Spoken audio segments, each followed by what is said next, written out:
Haya, haya, vijana hoye, vijana hoye, wamama hai, wamama hai, abantu bose mirembe, mirembe handi, mirembe swa, mirembe mia, mirembe te.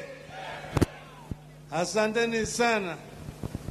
Tumerudi Ingo.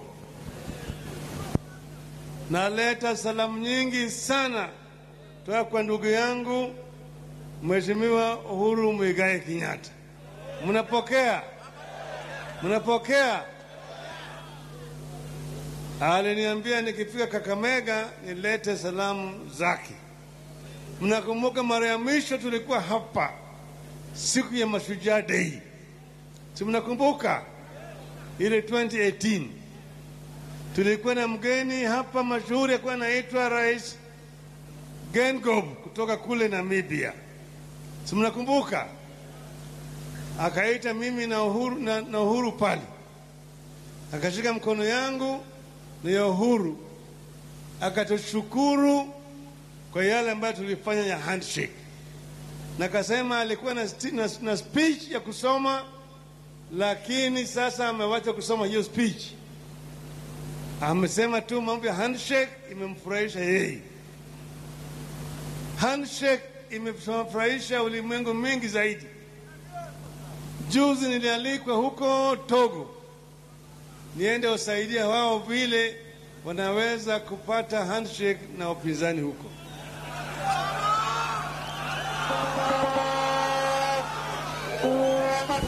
Sasa wakati huu tumealikwa, mimi na Uhuru Kenyatta tumealikwa kule Washington mwezi ujao. Ile mkutano inaitwa prayer breakfast. Tarehe 4 na tarehe 6 mwezi ujao tuende tuongee juu ya mambo ya handshake huko. Wakasema hii handshake ni mfano muhimu zaidi na ni unique, and it's only Kenyan who have done this kind of thing. Nyinyi hapa watu wa Ingo mulisimama kidete wakati tulipokuwa katika ndani ya mchuano, kama vile mnafanyanga mara kwa mara. Watu wa Ingo walifanya, mlitoka na mkapiga kura kwa fujo kabisa kwetu, ama sivyo? Wakati ile tulikuwa tumeshikana pamoja na hao ndugu yangu Weta na Musalia na Kalonzo. Vile vile naleta salamu za Kalonzo, mmepokea? Sasa tulisema ati mara hii wakipiga tutafanya nini? Wakihesabu, wakijumlisha, wakitangaza, wakirusha na wakiiba. Tukisema naiba ikibamba sana, wapi nduru wewe? Tulisema wakiiba tunawanasa. Samu kisema Musalia akisema nasa hawa, nasa hawa, nasa hawa. Na tuliwanasa, kapeleka mbele ya Maraga. Maraga akaangalia akasema hii mambo ilikuwa chafu, sio? Akasema ifutilie mbali na irudiwe.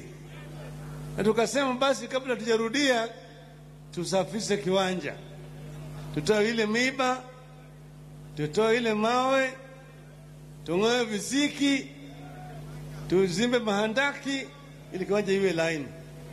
Walipokataa kasema basi nyinyi mtacheza peke yenu. Sawa sawa?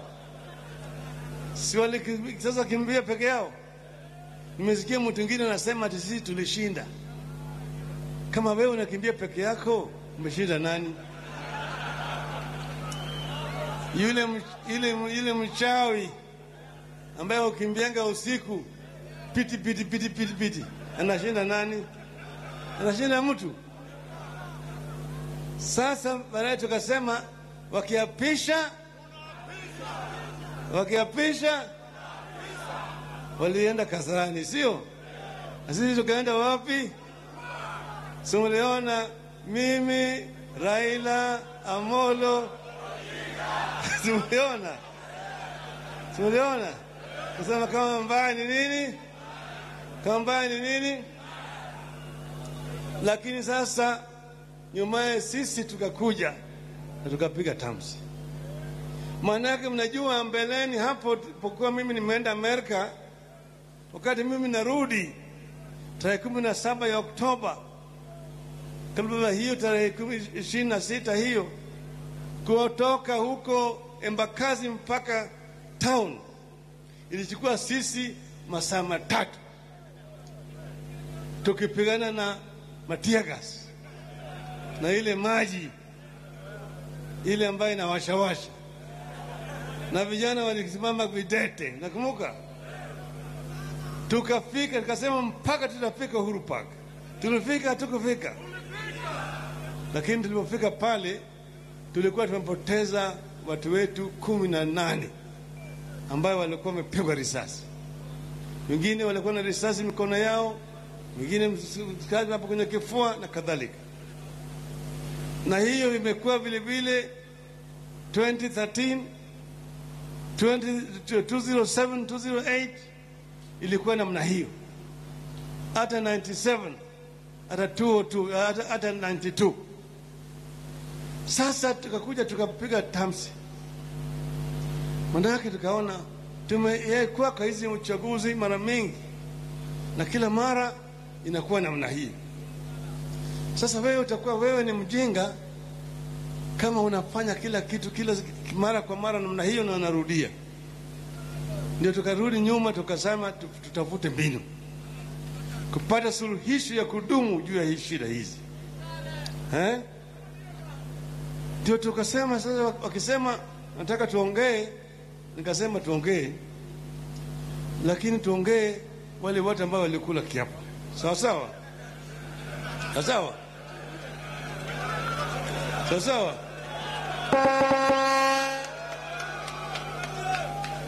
Na tukaenda tukaongea, na tukaenda mpaka kule Kenya ilikoanza, inaitwa kwa kimombo taking the journey down the memory lane to where we started. Na tukasema shida iko nini? Hii tunataka suluhu ya kudumu. Wakati imefika ambaye sasa tuko na crisis, ndio tutafute suluhu. They say that every crisis has a silver lining. Every crisis offers an opportunity. Tukasema hii opportunity iko ya kutafuta na kupata suluhu ya kudumu ya hii shida. Uhuru akakubali tuketi chini. Tuketi chini tukaangalia pale tulitoka, vile tulikuwa tumeungana pamoja, na vile ukabila imeharibu nchi yetu. Shida zote tukaongea juu yake. Na tukasema tunataka kupata suluhu sasa. Ndio sisi tukaketi chini na tukaona yale yote ambayo yameandikwa katika ile founding document ya BBI. Nilisema wiki jana huko Kisii, that nothing is as powerful as an idea whose time has come. And the time of BBI has come. We want to transform Kenya because we had a new constitution, but it is not working. We still have problems despite the fact that we had a new constitution. So something else is wrong, is amiss. And that is what we must find so that we can find a solution to Kenyan governance. Not just for today, but tomorrow, for 2022. 2022 is going to be an event. It will come and go. But we want to have a solution for posterity. That's what we want. That's why we brought BBI. I know that there's a solution. I know that we are going to get to our destination. Martin Luther King said that I have been to the mountaintop. I've seen the glory land. I may not get there together with you, but together you will get there.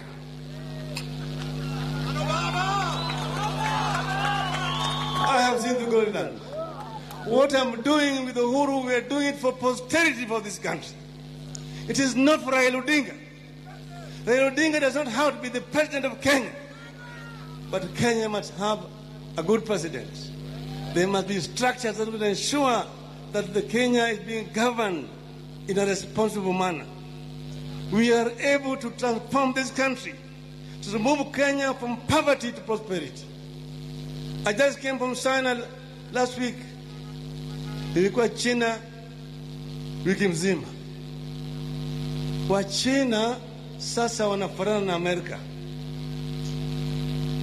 Ndani ya miaka 20 iliyopita, wa China wametoa watu milioni 300 kutoka ufukara na into prosperity. They have moved 300 million people from poverty to middle income status. Inawezekana. We can do it also here in Kenya. Tunaweza kufanya. And this is what we want to do. That's why we are talking about national ethos. We're talking about inclusivity.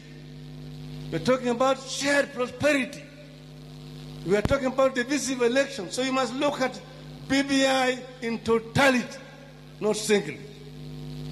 And then you'll see that we are really serious about finding a permanent solution to the problem of Kenya. Kuna wengine ambaye hawalewi, and we say the game is inclusivity. Hatutaki kuacha mtu yeyote nje. Kwa sababu hata mimi nilikuwa nina hali ya wasiwasi mingi zaidi. Kama ndugu yangu hao walikuwa wako nje. Wamekuja.